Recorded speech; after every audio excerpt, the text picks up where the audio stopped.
Il est 12h30, on commence l'enregistrement de ma narration et c'est mon premier jour de règles. J'ai ma boîte d'ibuprofène à côté du micro et j'en suis à mon 4e anti-inflammatoire de la journée. Je peux pas boire de café, j'ai mal au ventre et une migraine qui va durer encore 48 heures. Il y a 10 ans, j'aurais jamais pu sortir de mon lit et encore moins venir prendre la parole derrière un micro. D'habitude, j'annule tous mes rendez-vous de la journée lorsque mes règles elles commencent. Mais comme c'est exactement de ça qu'on va parler, j'avais pas envie de me cacher ni de faire semblant. Donc me voici, telle que je suis. J'ai été diagnostiquée de l'endométriose à 19 ans. L'endométriose, c'est une maladie chronique et systémique qui est peu connue et sous-estimée. À travers le monde, c'est environ une personne qui a un utérus sur 10.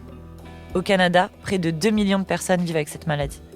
2 millions, c'est comme si toute la ville de Montréal avait mal au ventre en même temps. Et en tant que personne atteinte, ça fait des années que j'en parle ouvertement autour de moi. Et à chaque fois, j'ai toujours les mêmes réactions.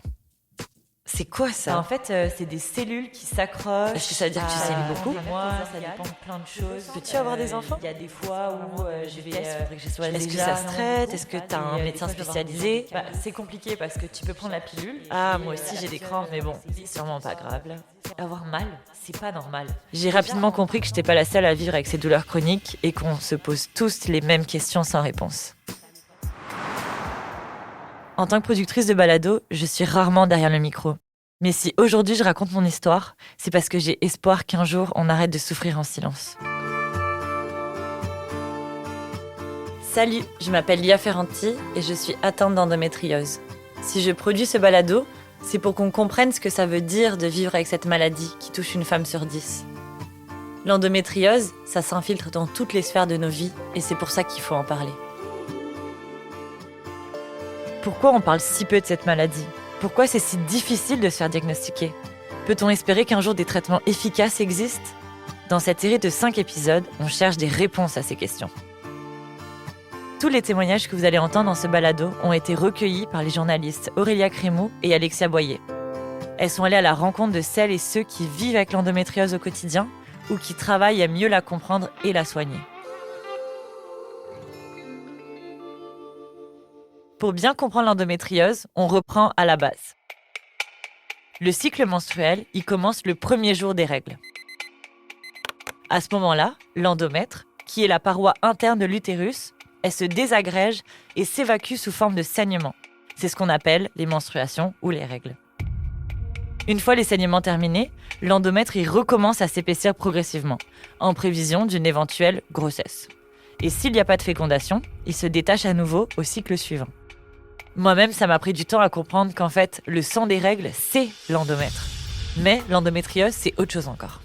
Pour en parler, on rencontre le docteur Yann Brochu, gynécologue obstétricien, qui est spécialiste en endométriose et en douleurs pelviennes chroniques. Il est également chef du service de gynécologie et des soins ambulatoires au CHUM, le centre hospitalier de Vincey de Montréal. Bon, alors quand on parle d'endométriose, à quoi ça ressemble exactement ? Il faut savoir que l'utérus, qui est l'organe reproducteur féminin, est composé essentiellement de 2 parties. Une partie qui est musculaire, puis à l'intérieur de l'utérus, il y a une petite partie qui est glandulaire, donc il y a une petite couche de glandes. Et normalement, sous l'effet des hormones sécrétées par les ovaires, la couche d'endomètre va s'épaissir et à chaque mois, sous la variation hormonale, il va y avoir une perte de l'endomètre, ce qu'on appelle la menstruation. Dans l'endométriose, on retrouve des glandes de l'endomètre, donc des glandes à l'extérieur de l'utérus. Et puis, le plus souvent, ça peut se retrouver sur les ovaires, sur les intestins, proche de la vessie, surtout dans la région pelvienne, mais dans des cas beaucoup plus rares, ça peut se situer dans des régions qui sont complètement hors de la région pelvienne.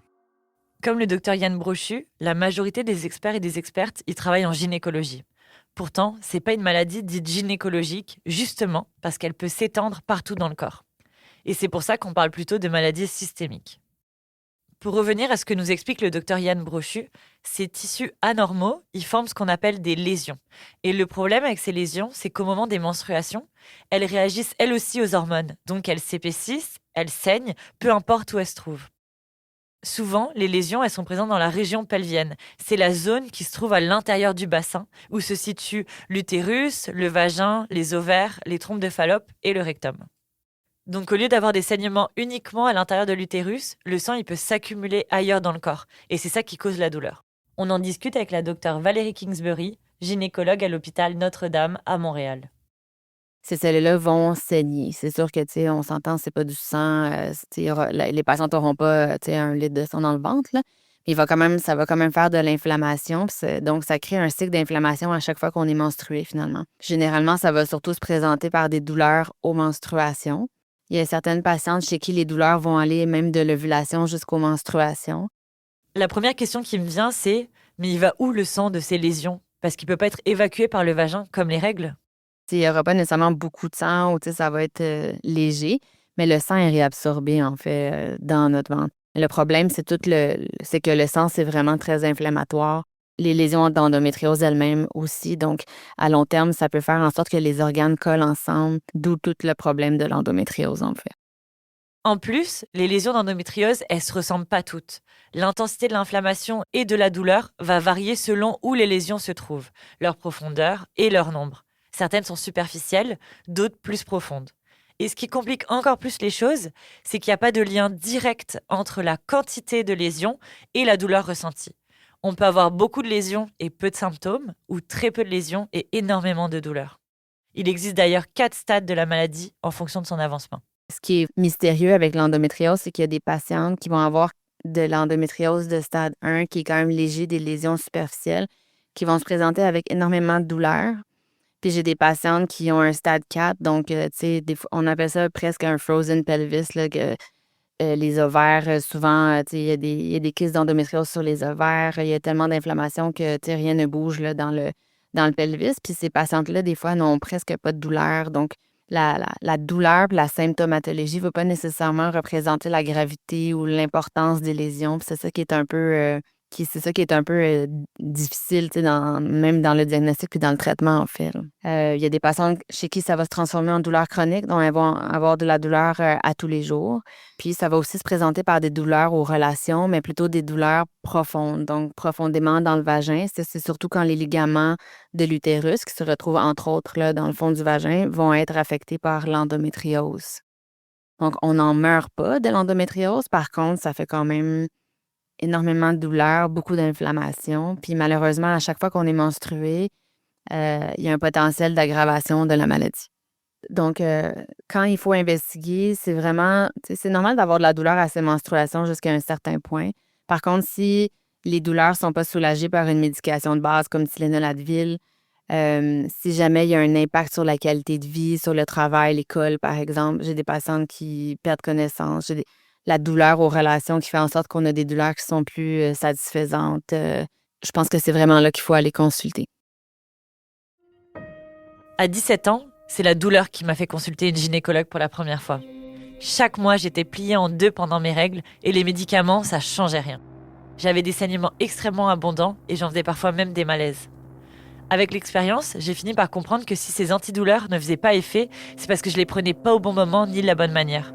Quand on attend que la crise elle ait déjà commencé, c'est souvent trop tard. Dans ces moments-là, il reste plus qu'à serrer les dents et attendre que la vague elle passe. Pendant longtemps, j'ai cru que tout ça, c'était normal. Normal d'avoir mal, normal de manquer l'école une journée par mois, normal de se plier en 2 en attendant que ça passe. Autour de moi, on me disait « Prends un antidouleur, ça va passer » ou « Les règles, ça fait mal, c'est comme ça ». Alors, je me suis convaincue que le problème, c'était moi, que j'étais pas assez forte et que je me plaignais trop. En vieillissant, cette idée-là, elle m'a vraiment mise en colère. Pourquoi on nous apprend à caisser la douleur? Avoir un utérus, ça devrait pas être un synonyme de souffrance. Faut souffrir pour être belle, attends de voir quand tu vas accoucher. On m'a répété ces phrases-là si souvent que je me suis résignée à cette douleur. C'est presque devenu une part de mon identité de femme. Ça m'a pris des années pour comprendre que non. Avoir mal, c'est pas normal. On peut ressentir de la gêne pendant nos règles, oui. Mais c'est pas se tordre, c'est pas vomir, c'est pas s'évanouir. Non, pas ça, pas ce niveau-là de douleur.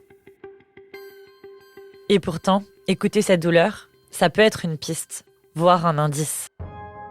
Parce que dans l'endométriose, il y a ce qu'on appelle les 5D. 5 types de douleurs typiques qui peuvent mettre la puce à l'oreille. Le premier D, c'est ce qu'on appelle la dysménorrhée. C'est en fait les douleurs de règles. Le deuxième D, la dyspareunie, c'est les douleurs pendant les rapports sexuels. Le troisième D, la dysurie, c'est les douleurs quand on urine. Le quatrième D, c'est la dyschésie, les douleurs quand on va à la selle.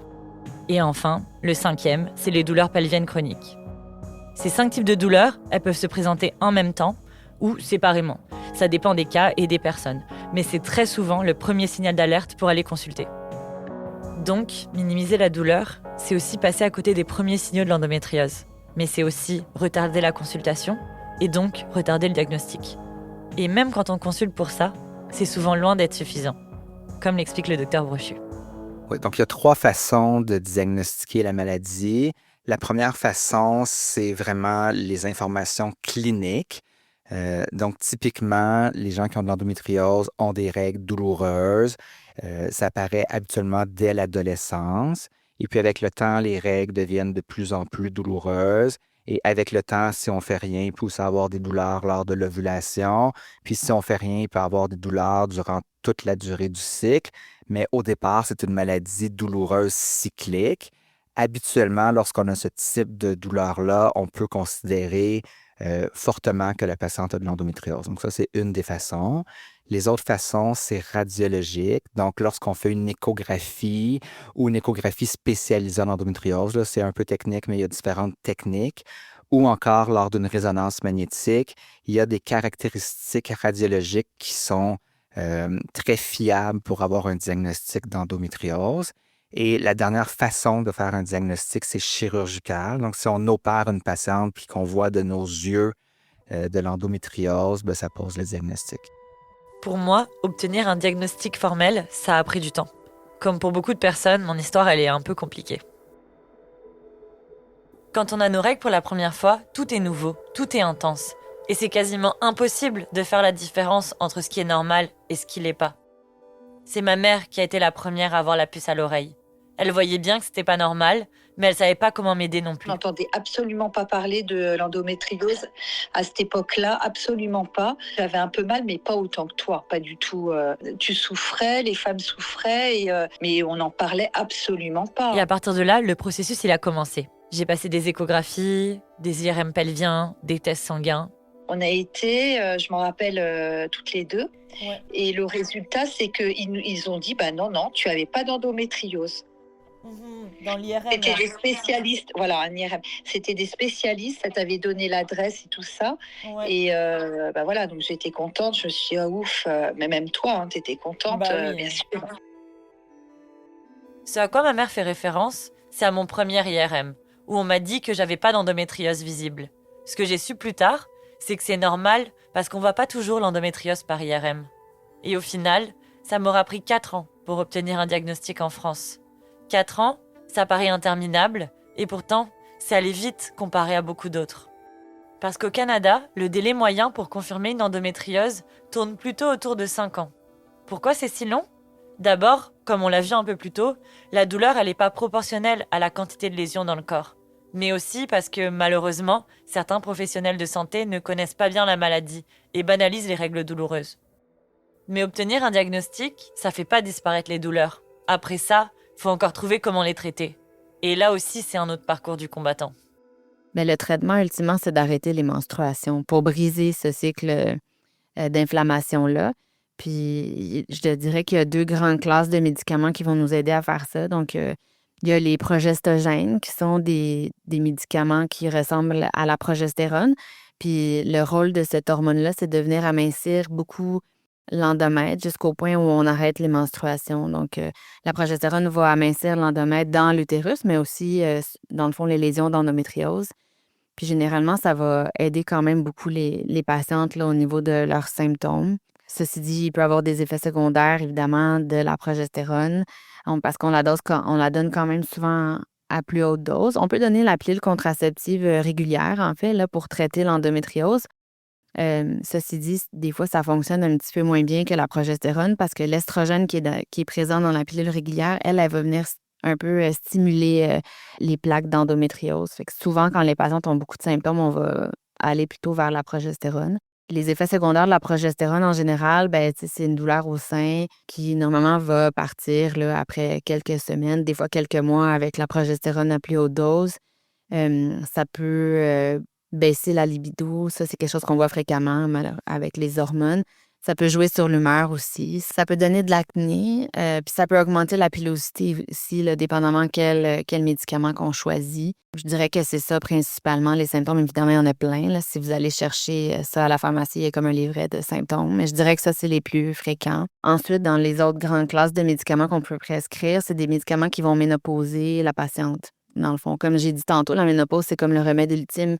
Donc, on bloque la production d'estrogène qui, normalement, vient stimuler l'endométriose. Donc, en ménopausant les patientes, souvent, on atteint un bon contrôle des symptômes. Ceci dit, l'effet secondaire, c'est la ménopause. C'est pas nécessairement facile. Puis aussi, quand les patientes sont très jeunes, c'est pas nécessairement souhaitable là, d'être complètement ménopausée sur une longue période. Souvent, on va donner quand même des hormones un peu à ces patientes-là, un peu comme celles qu'on donne après la ménopause pour éviter justement tous les symptômes de ménopause. Puis, les effets secondaires, par exemple, la perte de masse osseuse. En général, on va essayer de restreindre ce traitement-là à 6 à 12 mois. Ceci dit, il y a des patientes chez qui c'est la seule chose qui fonctionne. Donc, on peut les poursuivre là, au-delà de ces 12 mois-là. Ce que décrit la docteure Kingsbury, c'est exactement ce que j'ai vécu. La seule solution qu'on m'a proposée, c'était une pilule contraceptive qui supprimait mes règles. Ma gynécologue, elle, m'a seulement dit que si j'avais plus de règles, j'avais plus de problème. Et ça a marché. En tout cas pendant un certain temps. Pendant environ 3 ans, la pilule, elle a énormément amélioré mon quotidien. Au point où j'ai mis un peu tout ça sous le tapis. Mais une pilule qui coupe les règles, c'est une pilule qu'il faut prendre tous les jours à la même heure, sans exception. Et malgré mes alarmes quotidiennes et récurrentes, comme tout le monde, ça m'est arrivé souvent d'oublier de la prendre, ou juste en fait de la prendre trop tard. Et quand ça arrivait, c'était presque automatique, les saignements y recommençaient. Et à chaque saignement, c'était une crise qui démarrait, et à chaque fois de plus en plus forte. Environ 3 ans après avoir commencé cette pilule, j'ai commencé à avoir des petits saignements de manière constante et quelques autres symptômes que je trouvais un peu bizarres. Pendant mon suivi annuel chez ma gynécologue, en fait, j'ai su que cette pilule-là, elle avait juste probablement arrêté de fonctionner pour moi. Et c'est là qu'a commencé pour moi le vrai parcours de diagnostic pour mon endométriose. Parce qu'à ce moment-là, a débuté une espèce de rotation permanente de pilules où chaque année, on me prescrivait une nouvelle pilule qui finissait toujours soit par arrêter de fonctionner, soit par me causer des gros effets secondaires. Ces effets secondaires, c'était soit des douleurs à la poitrine, comme des coups de poignard qui duraient environ 2 semaines par mois, soit un débalancement hormonal très fort, des swings émotionnels, de l'acné, un yo-yo dans mon poids ou beaucoup de fatigue. Et ça, c'est sans parler de tout le poids sur la santé mentale qui vient avec. À chaque nouvelle prescription, c'est un peu comme jouer à la loterie. Tu sais jamais vraiment c'est quoi les nouveaux effets secondaires que tu vas avoir. Et à chaque fois, mes douleurs, elles étaient plus intenses. À l'université, je passais des jours entiers par terre dans les toilettes de ma colocation. La tête dans la cuvette à vomir de douleur. J'ai encore des flashs du vieux carrelage vert et sale de cette salle de bain. Après 3 ans à enchaîner les pilules et à voir mes symptômes s'aggraver, j'ai décidé d'arrêter complètement la contraception hormonale. J'étais épuisée et complètement démunie, surtout après avoir cru pendant longtemps que la pilule c'était ma solution magique. Et là, je me suis retrouvée face à un vide. Mes douleurs, elles augmentaient, mais les pistes de solution, elles diminuaient. Et m'imaginer passer le reste de ma vie à avoir mal, ça me terrifiait. Et donc, qu'est-ce qui me restait comme solution ? Ma gynécologue évoque la chirurgie, la seule autre option de soins disponible. Mais on l'envisageait pas ni l'une ni l'autre dans mon cas. Donc, la raison pour laquelle la chirurgie, malgré que ça semble une très bonne idée, on ne l'utilise pas toujours, voire pas souvent, c'est parce que c'est des chirurgies qui sont quand même très complexes, dépendamment du degré d'endométriose. Donc, c'est des chirurgies où on a quand même un risque de faire du dommage aux intestins, à la vessie, aux uretères, les conduits entre les reins et la vessie. Donc, le risque de complications est quand même présent. Aussi, à chaque fois, par exemple, que si on enlève des kystes d'endométriose sur les ovaires, on enlève aussi les fameux follicules ou des ovules, dans le fond. Donc, ça va diminuer un peu notre fertilité quand on va aller enlever des kystes sur les ovaires. Également, si on n'enlève pas l'utérus ou si on laisse des lésions derrière, ben en fait, l'endométriose, ça peut revenir si on a encore l'utérus. Puis si on n'enlève pas les lésions derrière, faut savoir que des fois, les lésions, on ne les voit pas toujours. Des fois, c'est derrière le péritoine qui est comme la couche qu'on voit dans le ventre. Donc, c'est quand même assez complexe d'aller tout enlever. Donc, chez une patiente qui garderait ses ovaires, puis chez qui on enlève l'utérus, mais qui a encore des lésions, elle va encore avoir des symptômes, puis elle va quand même devoir prendre des hormones, probablement. Donc, le gros des raisons pour lesquelles on ne fait pas nécessairement une chirurgie d'emblée, ben, c'est parce que c'est des chirurgies qui sont compliquées, avec un risque de complication qui est non négligeable, puis aussi parce que même après la chirurgie, il y a beaucoup de patientes qui doivent quand même prendre des traitements. À cause de ces risques, certaines femmes qui veulent se faire opérer ne trouvent pas de médecin au Québec qui accepte de les prendre en charge. Elles se tournent alors, en désespoir de cause, vers l'étranger.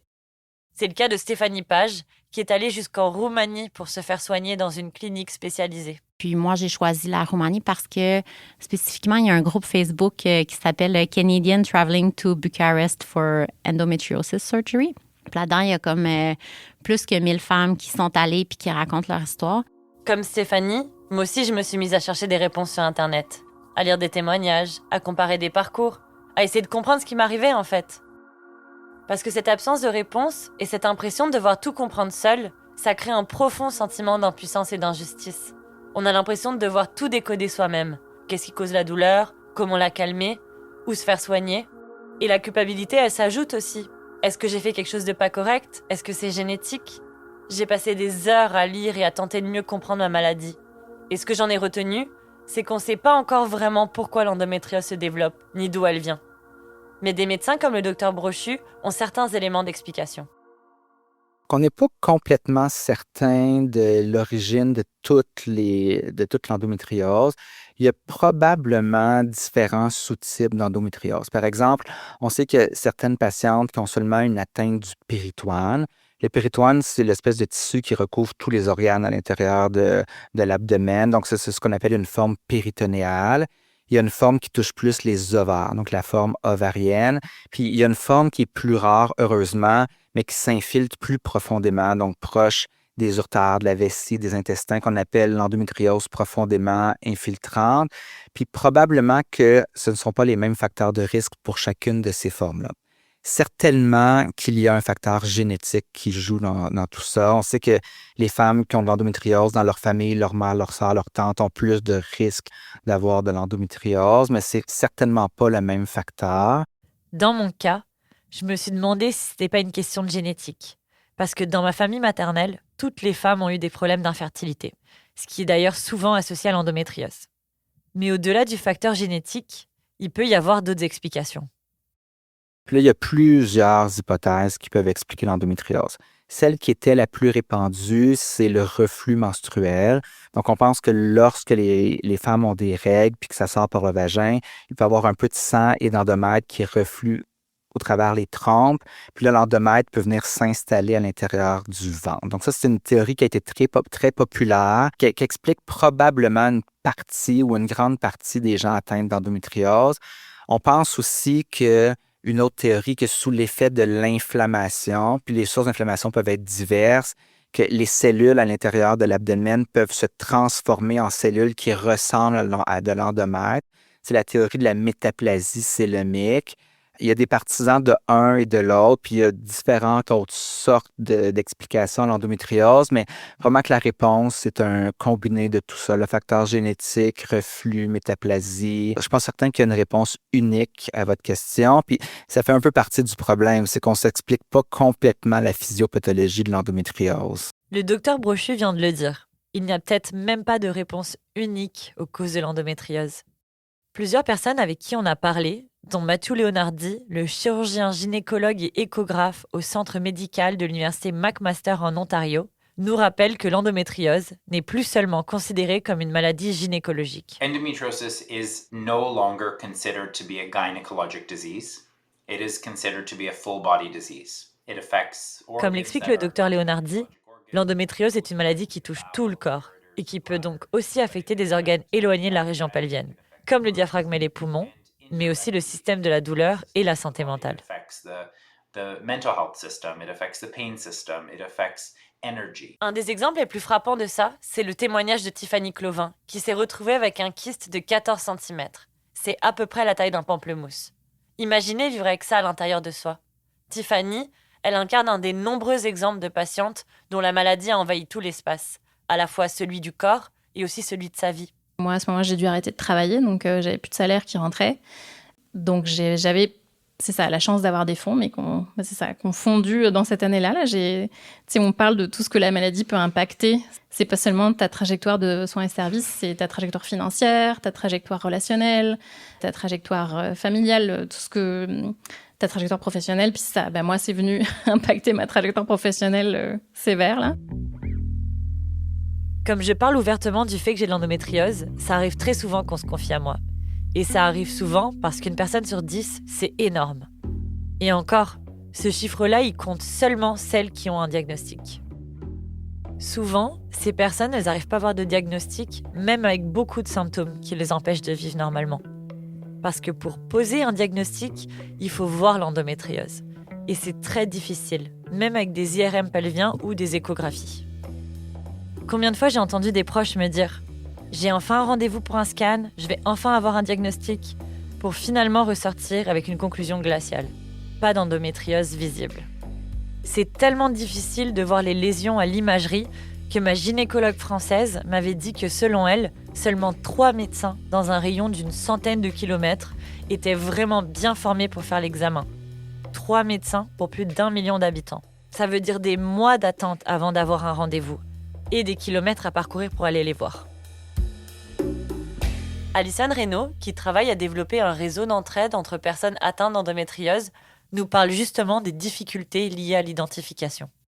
Pour avoir un diagnostic, par exemple avec une échographie, est-ce qu'il y a une technique spéciale pour venir bouger l'utérus, pour venir voir les kystes ou pas? Et en fait, ça, tu sais pas quel radiologue est formé pour ça non plus. Donc, si tu veux, il y a à la fois un manque de savoir par rapport à la santé des femmes et ces maladies-là qu'il faut faire bouger. Et il y a aussi comment est-ce que tu mets en relation tous ces professionnels de santé-là qui ont développé des bonnes pratiques ou qui connaissent aussi d'autres gens.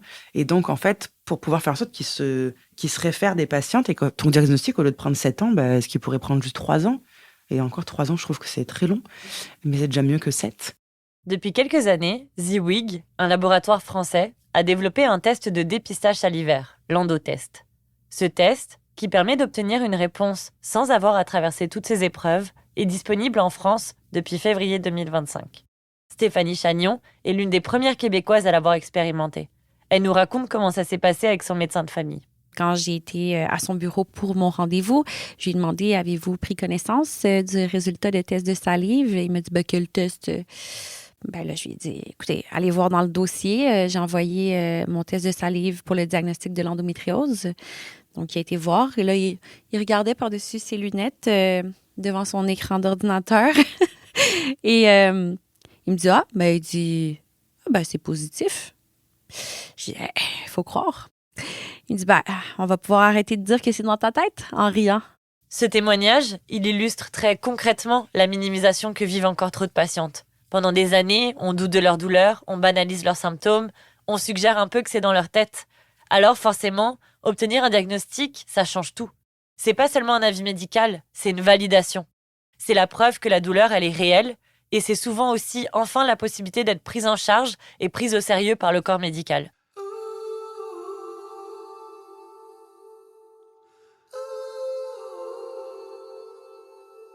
Même si le test salivaire il a été autorisé dans plusieurs pays dont la France, il fait encore quand même l'objet de critiques.